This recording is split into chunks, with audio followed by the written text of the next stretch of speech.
ہماری بچیوں کو، خواتین کو ابھی تک غسل کا طریقہ بہت سی ایسی ہیں، میں سب کی بات نہیں کری، بہت سی ہیں جن کو غسل کا طریقہ ہی معلوم نہیں ہے، تو اس کا طریقہ کیا ہے؟ میں نے یہاں آپ نے کہا کہ بہت سو کو پتہ نہیں ہے. میں ایک چھوٹا سا واقعہ شیئر کرنا چاہوں گی کہ مجھے کہیں سے انویٹیشن آیا کہ فلاں شادی ہے اور آپ ضرور اٹینڈ کریں، ضرور ہیں. بہت اصرار کے ساتھ، دیہات کے یعنی سادہ سے غریب لوگ تھے، زیادہ افورڈنگ نہیں تھے. میرا یہ ہوتا ہے کہ اپنی درسی یا تدریسی مصروفیت کی وجہ سے کم جاتی ہوں، تو میں نہ جا سکی. انہوں نے مجھے بیٹی کی شادی کی وہ ایک ویڈیو بنا کے بھیجی کہ آپ دیکھیں کہ ہم نے اس کی شادی کی ہے. اور 2 ویڈیوز تھی بیسیکلی. ایک میں انہوں نے دکھایا کہ وہ کمرے میں پاؤں رکھنے کی جگہ نہیں تھی، مطلب اتنا جہیز، اتنا سب کچھ دیا، اور وہ افورڈنگ بھی نہیں تھے. اس کے باوجود انہوں نے وہ ٹرنک، وہ پیٹی، وہ برتن، وہ بیڈ، وہ ہر ایک چیز جو وہ کر سکتے تھے، حتیٰ کہ وہ کمرے میں بندوں کی جگہ نہیں تھی کہ کوئی آئے اور بیٹھ سکے.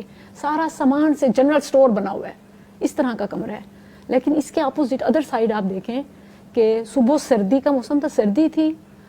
بچی سے کہا گیا کہ تمہیں غسل تم پہ واجب ہے تو کرو. اس نے کہ سردی ہے میں نہیں کرتی، بس ایسے ہی ولیمے کا میک اپ کر دیں. اللہ اکبر، یعنی اسے اویئرنیس نہیں. مطلب آپ دیکھیں کہ یہ چیز آپ نکاح کر رہے ہیں، بچی کو یہ بیسک چیز تو بتائیں کہ غسل جنابت ہے، اس کا کیا طریقہ ہے.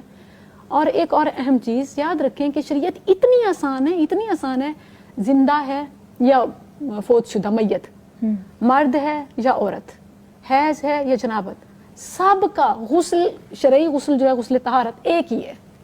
اچھا، اتنے سارے مسائل کا اگر جواب ایک ہو تو کیا ہمیں وہ نہیں پڑھنا اور سمجھنا چاہیے؟ بالکل. مطلب کوئی ڈفرینٹ نہیں ہے کہ اس کے لیے وہ یا مرد کے لیے. آپ کا سوال تھا کہ وہ مطلب طریقہ کیا ہو. تو اس کے لیے سب سے پہلے جو حصہ ہے گندگی کا، یعنی انڈر لیگس، اس کو واش کرنا چاہیے. اگر اس سے بھی پہلے اگر ہاتھ پہ کوئی غلاظت لگی ہوئی ہے، کوئی چیز، تو پہلے ہاتھ دھو لیں، پھر انڈر لیگس واش کر لیں، استنجا کر لیں. اس کے بعد وضو کرنا ہے جس طرح نماز کے لیے کیا جاتا ہے، سوائے اس کے کہ پورے وضو کے بجائے آپ مسح تک جب آ جائیں تو مسح سے نہانا شروع کر دیں کہ سر پہ پانی ڈالیں، اور اس کے لیے دائیں سائڈ سے ابتدا کریں.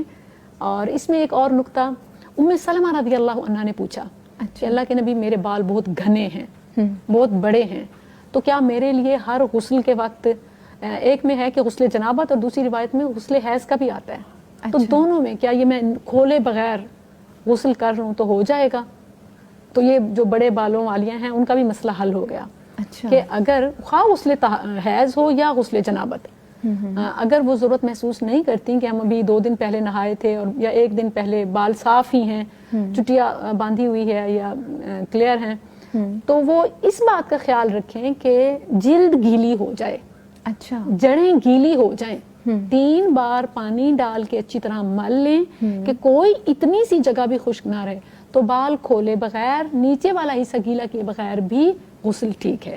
کیونکہ اصل چیز جڑ کا گیلا ہونا ہے. جی ٹھیک ہے. تو پہلے استنجا کرنا ہے، پھر وضو کرنا ہے مسح تک. جب مسح کا ٹائم آئے گا پھر سر پہ پانی ڈالیں 3 بار، اچھی طرح جڑوں میں خلال کریں، ملیں، پھر اس کے بعد پورے جسم پہ پانی بہا لیں، دائیں سائڈ کو پہلے اور پھر بائیں کو، اور آخر میں پاؤں دھو لیں. تو یہ اتنا آسان سا طریقہ ہے.